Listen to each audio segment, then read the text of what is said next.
Everyone thought Raj was just a lazy beggar sitting on a sidewalk, until one impossible challenge turned his life upside down. This isn't just a story about work, it's about finding the strength you didn't know you had. What happens next will surprise you. If this inspires you even a little, hit like, share it with a friend who needs motivation, and subscribe for more powerful moral stories for teens. Everyone thought Raj was just a lazy beggar sitting on a sidewalk, until one impossible challenge turned his life upside down. This isn't just a story about work, it's about finding the strength you didn't know you had. What happens next will surprise you. In a great city, there lived a beggar named Raj. Everyone who passed by saw him sitting on the pavement and thought he was just a lazy man. They saw his empty hand and the faraway look in his eyes, and they paid him no mind. But they did not know his real story was about to begin. What happens when a man with nothing is given a choice that seems impossible? This is the story of a challenge that sparked a change so big, no one, not even Raj himself, could have ever imagined it. In the heart of the busy city, Raj knew how to be still. His home was a small part of the sidewalk, right outside the Grand City Library. Every morning he watched people rush to work. In the afternoon he listened to the sounds of the city, and in the evening he would count the few coins in his bowl. His life was always the same. He had forgotten what it was like to want something more. Hope was not for him, and he would not spend his energy on effort. Lazy man, a person in a nice suit would say, throwing a coin. Get a job, another would say. At first, these words hurt Raj, but after many years he started to believe them. He became what they saw, a lazy beggar. One hot afternoon, a small voice asked, "Are you sad?" Raj opened his eyes. A little girl stood there, holding library books. She had curious eyes and did not judge him. This was Mira. Raj just shrugged.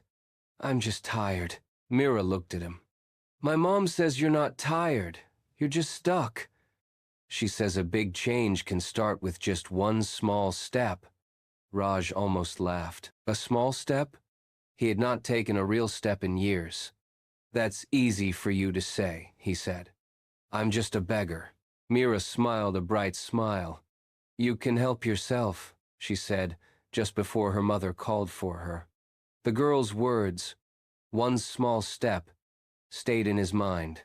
The idea was so strange that he tried to forget it, but he could not.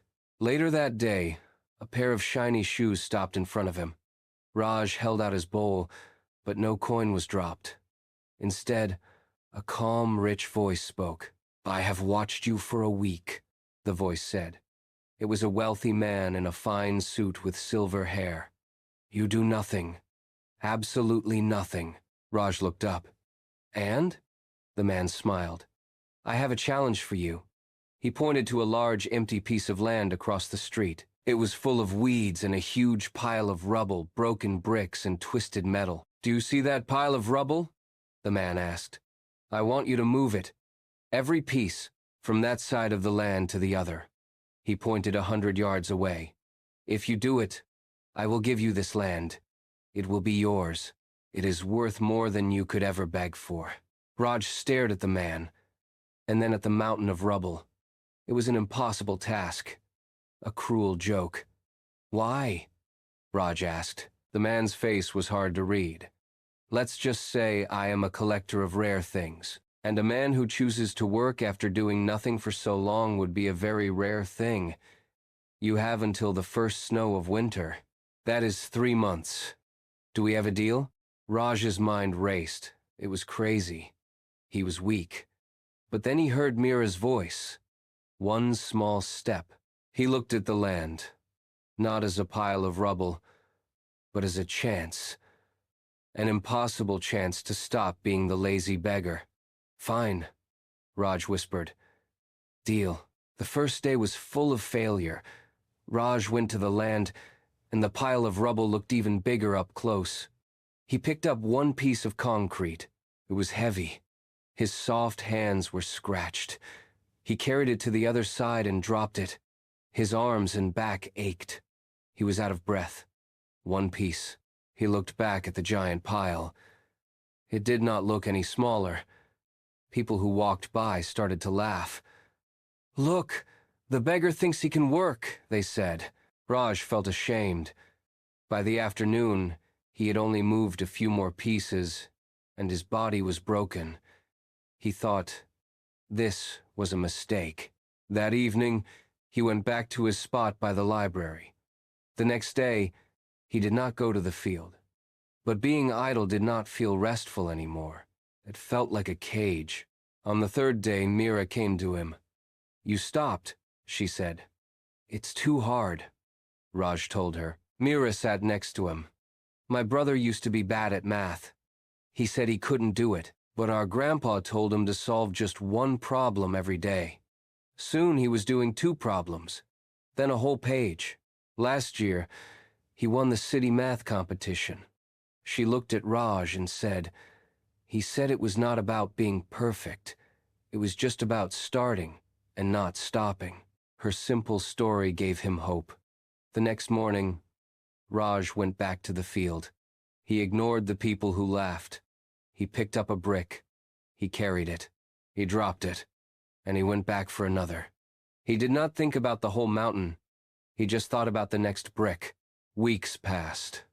His life was now. Wake, work, ache, sleep. His hands grew hard and strong. His body became muscular. The pile of rubble slowly got smaller. Some days were very hard. When it rained, the field turned to mud and he wanted to quit. But then, something strange happened. The people stopped mocking him. Now they just watched, confused. A shopkeeper started leaving a bottle of water for him. One day, a boy who used to make fun of him came over. "You should use a lever for that," the boy said, and showed Raj how to use a piece of wood to move a heavy stone. Raj was surprised. It was a sign of respect. He was no longer just the lazy beggar. He was becoming the man who moved the mountain, and he started to feel something he had not felt in years: pride. The day the first snowflake fell was the day Raj placed the last stone. He had done it. The land was clear. He stood, breathing hard, and looked at his work. It was more than a clear field. It was proof of 3 months of hard work. A small crowd had gathered. They were not mocking him now. They watched in awe. Mira was there, smiling. Then the rich man arrived in his car. He walked across the cleared land and looked at the new pile of rubble. Finally, his eyes met Raj's. "You did it," the man said. Raj nodded, too tired to speak. "The land," he said. "The deal." The man smiled, and this time, it was a real smile. He held out his hand to shake Raj's. "There is no deed," he said softly. The crowd gasped. Raj felt betrayed and angry. You lied." "No," the stranger said. "I did not. I promised you something worth more than you could beg for. And you have it. Look at your hands. Feel the strength in your back. Look at these people. They see a man who can move mountains." He continued, 30 years ago, I was just like you. I was hopeless and bitter. A man gave me a similar impossible task and promised me a fortune. It took me a year, and when I finished, he told me the same thing I am telling you now. The work was the reward. That challenge gave me a future. It gave me back myself. The land was never the real prize. Finding your own strength was. Raj looked down at his own hands. They were the hands of a worker. He looked at the city and saw it with new eyes. It was now a place of opportunity, a place where he belonged. He was no longer Raj, the lazy beggar. He was Raj, the man who moved a mountain of rubble, one stone at a time. The story of Raj spread through the city. He did not need the deed.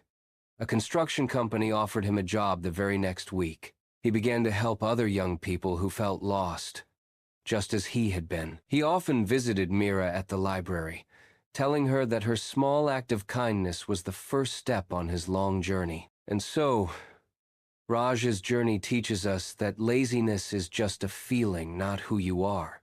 The biggest walls we face are not made of brick and stone, but the ones we build in our own minds. With a single step and the will to keep going, anyone can tear them down and build a new future. If this story inspired you, let us know in the comments below. What is the biggest wall you have ever had to overcome? Remember, your own journey starts with a single step.